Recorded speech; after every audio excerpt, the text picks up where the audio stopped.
નમસ્કાર, voice India ટીવીમાં આપનું સ્વાગત છે. હું છું રશ્મિ રાણા. એક નજર આજના સમાચારો પર.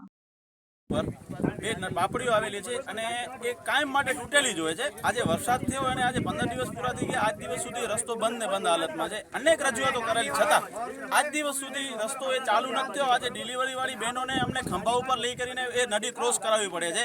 નખત્રાણા પીડબ્લ્યુડીના કાર્યપાલક ઇજનેરશ્રીને અમે રજૂઆત કરીએ છીએ તો એમ કહે છે કે રસ્તો ચાલુ છે. અમે એ માંગ સાથે અહીંયા બેઠા છીએ કે સાહેબ તમે આવીને પોતાની ગાડી અહીંયાથી ક્રોસ કરીને બતાવો રસ્તામાંથી.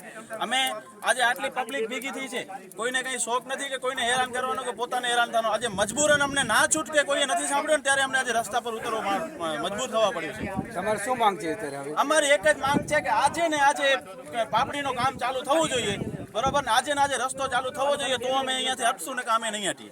રાજકારણી તમને પૂછા કરવા કોઈ પૂછા નથી કરતો. રાજકારણી શું અધિકારી નથી આવતા, ખાલી પોલીસને મોકલી દે છે કે ડિટેન કરીને આ લોકોને લઈ જાઓ. જેને પકડવાના છે એને પકડો ને ભાઈ, અમને શું પકડો છો? અમે પોતાનો હક માંગવા માટે આવ્યા છીએ, ભીખ માંગવા માટે નથી આવ્યા અહીંયા.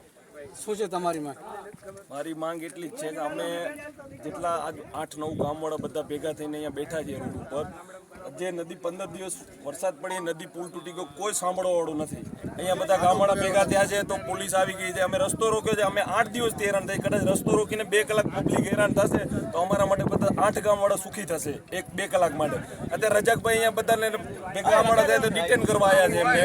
અમારી માંગ એટલી જ છે કે અહીંયા એન્જિનિયર સાહેબ આવે, રસ્તો જોવે અને અમારો જલ્દીથી જલ્દી બને તેમ કામ ચાલુ કરે. પ્રજાપતિ સાહેબ ને અહીંયા હાજર કરો. પ્રજાપતિ સાહેબ પોતે ગાડી કાઢી લે.